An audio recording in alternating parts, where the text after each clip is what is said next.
कि आस लगाए बैठे हैं, आस लगाए बैठे हैं, अब तिलक की तैयारी करो। आस लगाए बैठे हैं, अब तिलक की तैयारी करो। श्री राम जी के स्वागत की भव्य तैयारी करो। आंसू पोंछकर भरत बोल उठे शत्रुघ्न से, आ रहे हैं राम भैया, राज्याभिषेक की तैयारी करो। क्या बात है, क्या बात है, वाह वाह वाह वाह। अंतिम समय है, अब एग्जाम होने वाले हैं। अंतिम समय है, अब एग्जाम होने वाले हैं, फिर कुछ समय बाद परिणाम आने वाले हैं। आज से मन में विश्वास है, दिल में वनवास से वापस अयोध्या श्री राम आने वाले हैं। वनवास से वापस अयोध्या श्री राम आने वाले हैं। बहुत धन्यवाद। परिचय की पंक्ति पढ़ता हूं कि कभी शोला तो कभी कभी शोला तो कभी अंगार हूं मैं, सीमा पर डटे वीर सपूतों की हुंकार हूं मैं। सीमा पर डटे वीर सपूतों की हुंकार हूं मैं, वतन की खातिर जा कुर्बा करने को हरदम तैयार हूं मैं। भक्त रहे मुझे भारत माता की जय जयकार हूं मैं। क्या बात है, भक्त रहे मुझे भारत माँ की जय जयकार हूं मैं देख रहा हूं इस मंच के सामने जितने भी श्रोता वर्ग बैठे हुए हैं, युवा दिल ज्यादा बैठे हुए हैं। युवाओं की अधिक मात्रा दिखता है, युवाओं की संख्या दिखता है। चार पंक्ति पहले युवाओं को सौंपता हूं, इसके बाद काव्य पाठ को आगे बढ़ाऊंगा। आज के लोग कहते हैं कि आज के युवा पथभ्रष्ट हो गया है। लोग कहते हैं आज के युवा पथभ्रष्ट हो गया है। देवेश पांडे भैया मेरे बड़े भाई बैठे हुए हैं, आपको उपस्थिति में चार पंक्ति कहना चाहता हूं। हम अपना आयोडल, हम अपना प्रेरणा स्रोत किसे बनाएं। चार पंक्ति सौंपता हूं कि धर्म रक्षा करने हेतु धर्म रक्षक संत बनो।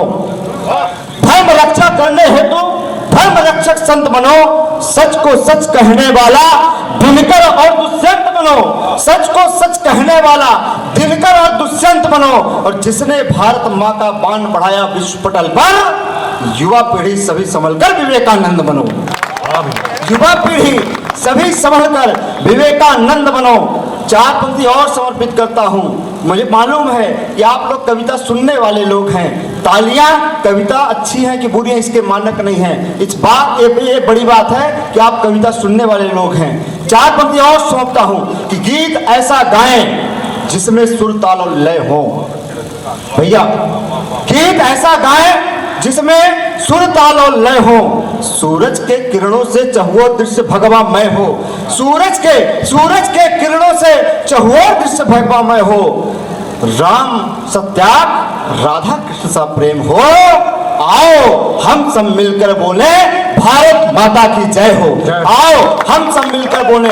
लेकिन विडंबना इस बात की है भैया जी, शुरुआत कर रहा हूं। विडंबना इस बात की है भैया कि इस देश में जब इस ऐसे देशभक्त लोग कविता सुनते हैं, लेकिन एक देश के विरोध में एक व्यक्ति ऐसा जो बात कहता है मेरे जुआ पे छुरी रख दो, भारत माता की जय नहीं बोलूंगा।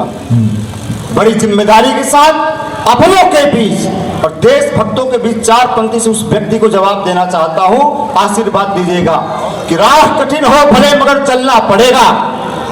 राह कठिन हो भले ही मगर चलना पड़ेगा। हवाएं चले चाहे जिधर भी।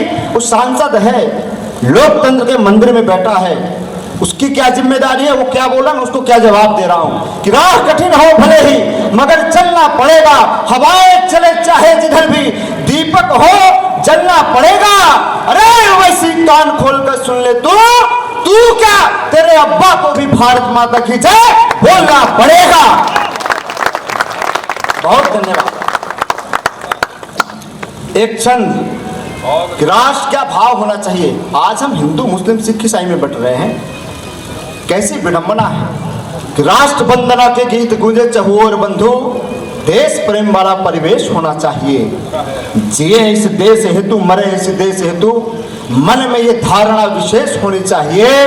कभी बलिदान हेतु देश जो पुकारे हमें, कभी बलिदान हेतु देश जो पुकारे हमें, माँ भारती के चरणों में पेश होना चाहिए।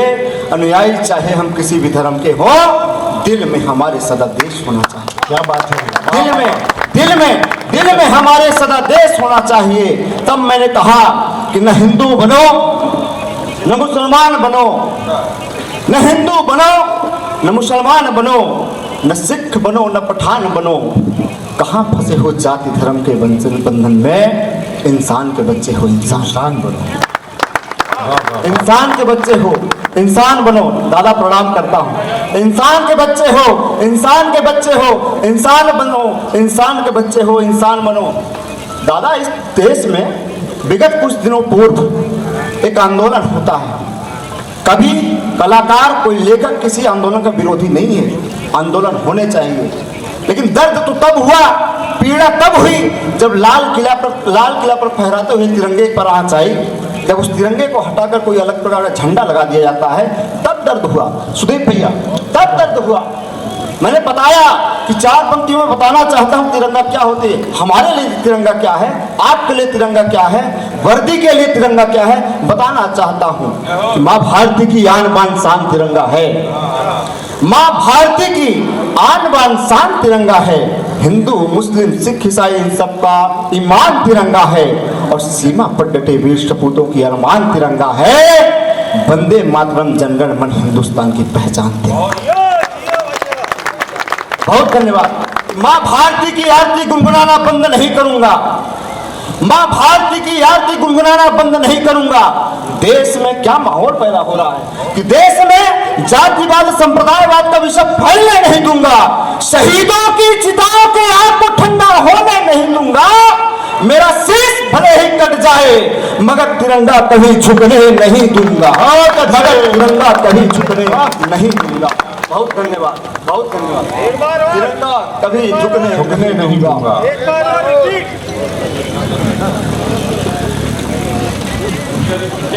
माँ भारती की आरती गुनगुनाना बंद नहीं करूंगा।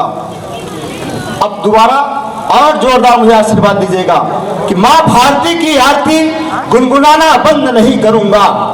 देश में अब जातिवाद संप्रदायवाद का विष फैलने नहीं दूंगा, और शहीदों की चिताओं की आग को ठंडा होने नहीं दूंगा। मेरा शीश भले ही कट जाए मगर तिरंगा कभी झुकने नहीं दूंगा। जिंदगी नहीं जिंदगानी चाहिए, जिंदगी नहीं जिंदगानी चाहिए। रगों में बहे देश प्रेम की लहू ऐसी रवानी चाहिए। देशद्रोहियों का सीना चीर दे ऐसी जवानी चाहिए। न हिंदू न मुसलमान न सिख न पठान, बस दिल हिंदुस्तानी चाहिए, बस दिल हिंदुस्तानी चाहिए।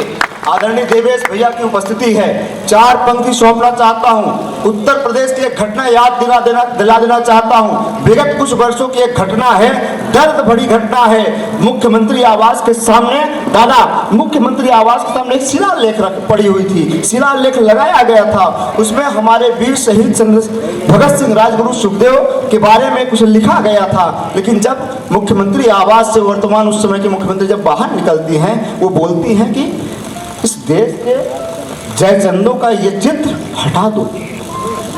तब दर्द होता है जिसने अपनी जान की आहुति माँ भारती की रक्षा के लिए कर दिया हो, उसको आप जयचंद कह रहे हो। 4 पंक्ति आप सभी की तरफ से सौंपना चाहता हूँ। कौन थे भगत सिंह हमारे लिए, कौन है आजाद चंद्रशेखर, कौन है राजगुरु सुखदेव। 4 पंक्ति सौंपता हूँ कि देश धर्म से नाता था, वो बूढ़ा नहीं जवान था। देश धर्म से नाता था, वो बूढ़ा नहीं जवान था। रगों में उसके देश प्रेम